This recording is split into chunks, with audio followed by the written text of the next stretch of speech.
Pak Prabowo belum terlambat Pak untuk memperbaiki kondisi negara kita yang sedang carut-marut. Ekonomi yang sulit, daya beli masyarakat yang turun, banyaknya perusahaan gulung tikar, tingkat hunian kamar merosot, destinasi wisata sepi, PHK massal di mana-mana, IHSG turun, rupiah melemah, kabinet gemuk tidak bermutu, aparat penegak hukum justru melanggar hukum, mega korupsi, RUU TNI, demonstrasi yang berakhir dengan kekerasan. Kondisi ini terlalu banyak dan sangat gelap untuk masa depan Indonesia, Pak. Padahal segala kekacauan ini gampang sekali solusinya. Bapak akan mendapatkan dukungan rakyat dan mengembalikan stabilitas ekonomi Indonesia. Makan siang gratis tahun pertama batasi hanya untuk beberapa daerah kritis di Indonesia Timur. Gunakan cukup 10% saja dari anggaran MSG yang direncanakan. Yang kedua, jangan timbun uang di Danantara, lepaskan ke pasar untuk menggerakkan roda perekonomian. Dividen BUMN yang Bapak timbun di Danantara membuat BUMN semakin tidak dipercaya dan kepercayaan investor anjlok. Yang ketiga, rampingan kabinet. Cukup maksimal 25 kementerian dan pecat semua staf Susan. 4. Bersihkan BUMN dari nepotisme, kolusi dan korupsi. Isi BUMN dengan profesional. Jangan jadikan lahan parkir untuk politikus dan aparat untuk mencari cuan. 5. Ganti kepala penegak hukum yang institusinya terbukti banyak bermasalah. Bapak pasti tahulah kalau saya takut nyebut nama. Yang keenam, batalkan atau jangan gunakan RUU TNI yang baru disahkan. Yang ketujuh, batasi anggaran untuk IKN, cukup berikan anggaran untuk pemeliharaan dan lanjutkan nanti jika APBN surplus atau investasi masuk. Yang kedelapan, kembalikan paling tidak 50% dana kementerian yang Bapak tarik agar uang belanja pemerintah terdistribusi di masyarakat. Yang kesembilan, stop menganggap kami rakyat yang kritis sebagai musuhmu. Kami rakyatmu yang peduli dengan negara kita. Yang berhentilah memaki kami dengan bahasa-bahasa kasar yang tidak sopan. Seperti mukamu gelap. Kalian itu adalah pejabat negara yang dibayar oleh rakyat. Tunjukkan bahwasanya kalian itu pantas. Dan yang terakhir, sahkan undang-undang perampasan aset agar uang negara, kekayaan Indonesia tidak lagi dimakan oleh tikus-tikus bangsat. Semoga Bapak bisa mendengarkan masukan ini dari rakyatmu yang cinta Indonesia. Anjing menggonggong, bodoh amat. Ya, walaupun seekor anjing, satu hal yang harus diketahui.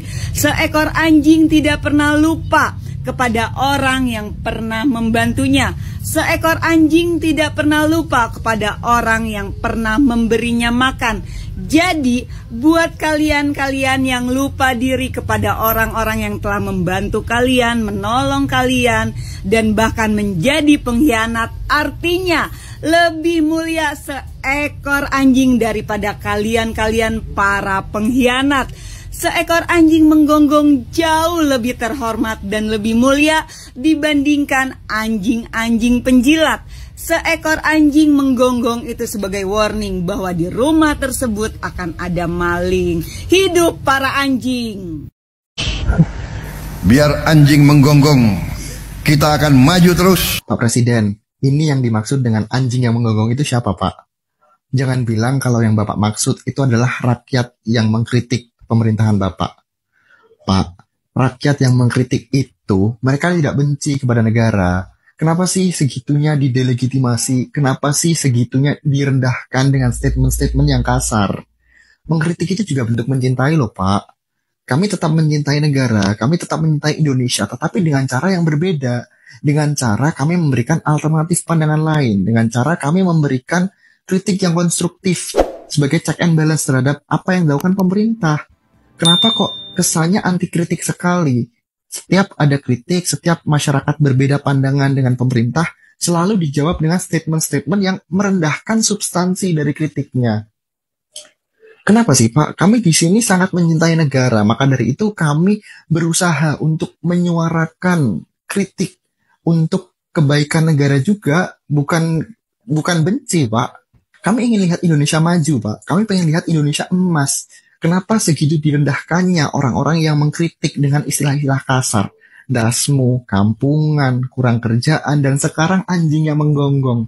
Maksudnya apa, Pak? Tolong bilang bahwa yang Bapak maksud ini bukanlah mereka yang mengkritik pemerintahan Bapak. Tolong, Pak. Biar anjing menggonggong, kita akan maju terus. Kepada Bapak Presiden Prabowo yang terhormat, Saya Wis ID, saya sebagai warga negara biasa. Dengan saya menyimak pidato Bapak dari awal Anda menjabat dan sampai hari ini, 22 Maret 2025, saya menyatakan bahwa Anda sebagai Presiden anti kritik ya. Yang pertama yaitu mengata-ngatai orang yang mengkritik Anda itu dengan hendasmu. Yang kedua, menganggap sebagai anjing yang menggonggong.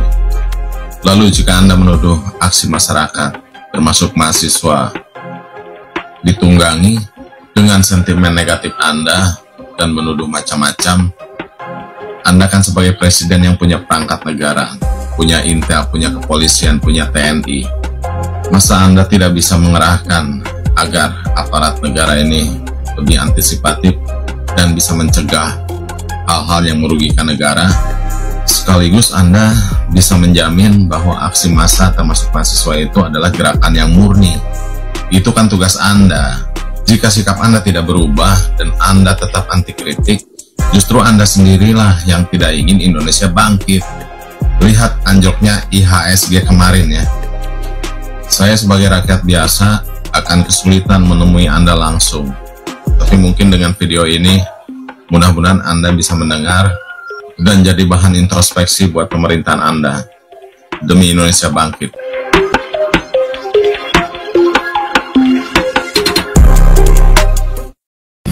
RUU TNI disahkan, Menhan, tak ada permintaan presiden, 100% bohong. Itu bisa dibuktikan di naskah akademik. Ada unsur yang membuktikan bahwa itu permintaan presiden. Di poin D, kajian implementasi paragraf kedua.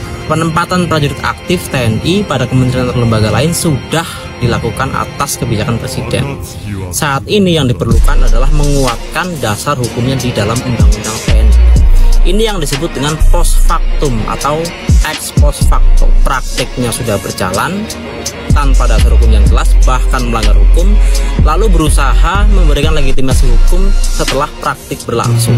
Dan di situ jelas disebutkan atas kebijakan presiden. Artinya presidenlah yang menginisiasi sejak awal. Ngibul aja terus. Baterai kembung percaya kok. Teruntuk Pak Prabowo Subianto, Presiden Republik Indonesia ke-8, salam hormat dan semoga Bapak sehat selalu serta menjadi teladan untuk seluruh rakyat Indonesia. Honestly, saya cukup geram Pak dengan perilaku dan kinerja Menteri Kabinet Merah Putih saat ini. Apalagi kalau kita lihat mereka sesungguhnya ketika menyampaikan bahwa ini adalah untuk rakyat, maka sesungguhnya rakyat mana yang kemudian mereka bela? Karena hari ini kita melihat ada ketidakpekaan yang ditunjukkan oleh para menteri sampai kemudian juga dengan staf sus, yang itu dengan tindakan-tindakan di luar nalar dan di luar nilai-nilai demokrasi.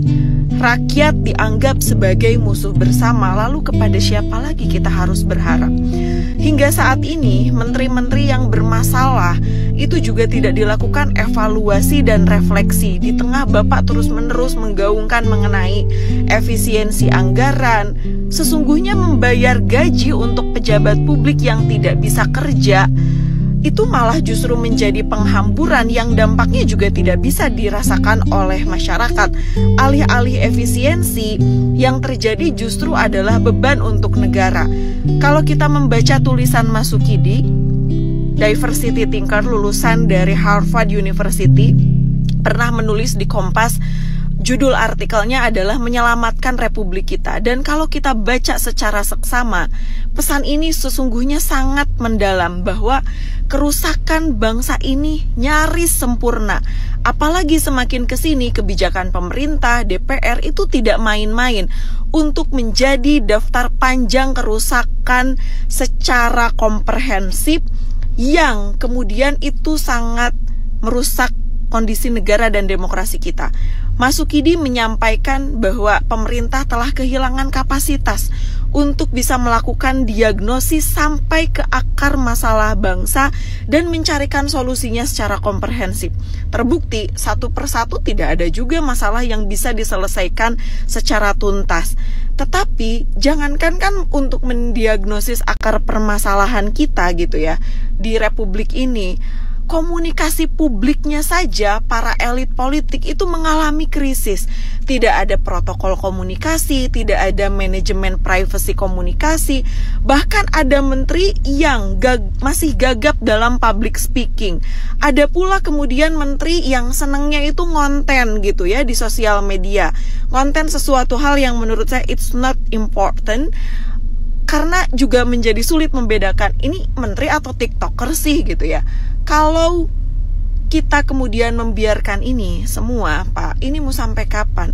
Sementara ada banyak jutaan rakyat, termasuk di dalamnya juga adalah anak muda yang menanti gerakan serius untuk menyelesaikan problem bangsa yang paling mendasar.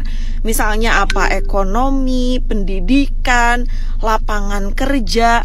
Seandainya Pak, para tokoh bangsa yang telah wafat hari ini masih hidup seperti Buya Syafi'i Ma'arif, Prof. Azumardi Azra, dan tokoh bangsa lainnya, melihat kondisi bangsa hari ini tuh sedih loh Pak. Karena tidak ada kesadaran kolektif di kalangan pemimpin bangsa untuk bisa mengubah kondisi bangsa ini tuh ke arah yang lebih baik. Banyak RUU yang disahkan tanpa ada meaningful participation, tanpa ada kajian akademik, dilakukan dengan serampangan. Apalagi kalau kita bicara soal transparansi dan akuntabilitas, itu sangat jauh. Ada nggak sih nurani para pemimpin yang tulus kepada rakyat, telling the truth dan tidak omon-omon gitu ya? Tidak ada kata terlambat saat ini untuk mengubah arah perjalanan bangsa. Dan kita akan terus menanti Indonesia ini tidak lagi menjadi Indonesia gelap, tetapi kita berharap ada secercah harapan untuk menjadikan Indonesia ini menjadi lebih terang. Dan kuncinya adalah ada di Pak Prabowo, because leadership is the key. Jadi kalau misalnya pemimpin itu kemudian bisa sukses dan bisa mengarahkan bawahan-bawahannya dengan baik, saya meyakini Pak bahwa Indonesia akan semakin lebih baik. Anak muda tidak lagi mengeluh untuk kabur aja dulu, karena mereka sudah ada dalam kondisi yang sejahtera di Indonesia. Itulah teman-teman komentar dari para netizen. Pada intinya, segala ucapan yang diucapkan oleh kepala negara itu beda dengan ada mereka orang biasa yang mengucapkan gitu maknanya. Ketika Pak Prabowo mengucapkan hal-hal yang identik dengan kasar atau ibarat kata seperti kemarin biarkan anjing menggonggong kafilah berlalu, ya memang kata-kata itu sebuah istilah, tapi ketika diucapkan oleh kepala negara itu beda maknanya. Jadi seolah-olah Pak Prabowo ini presiden anti kritik gitu. Ketika sedang ramai-ramainya banyak pendemo yang menolak RUU TNI, Pak Prabowo ini berucap seperti ini. Jadi pandangan masyarakat ini ya Pak Prabowo ini anti kritik. Jadi kalau menurut saya berhati-hatilah ketika berucap. Nah, seorang kepala negara itu dilihat dan dianalisa oleh seluruh masyarakat Indonesia maupun luar Indonesia gitu. Kalau menurut saya, dan evaluasilah Pak menteri-menteri Bapak yang nggak ada gunanya Pak, yang ketika berstatement asal keluar, ketika ditanya oleh masyarakat penyesalnya seperti apa asal berbicara, karena menteri Bapak ini digaji oleh uang rakyat gitu loh Pak. Setidaknya ketika ditanya oleh masyarakat itu beliau bisa menjawab solusinya seperti A, B, C, dan D gitu loh.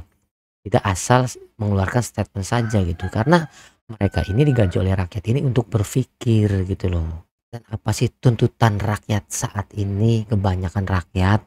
Ya ini sahkan RUU perampasan aset Pak. Karena maraknya beredarnya berita-berita terkait korupsi yang ada di Indonesia ini sudah akut banget Pak. Makanya banyak masyarakat Indonesia yang menuntut untuk disahkannya RUU perampasan aset.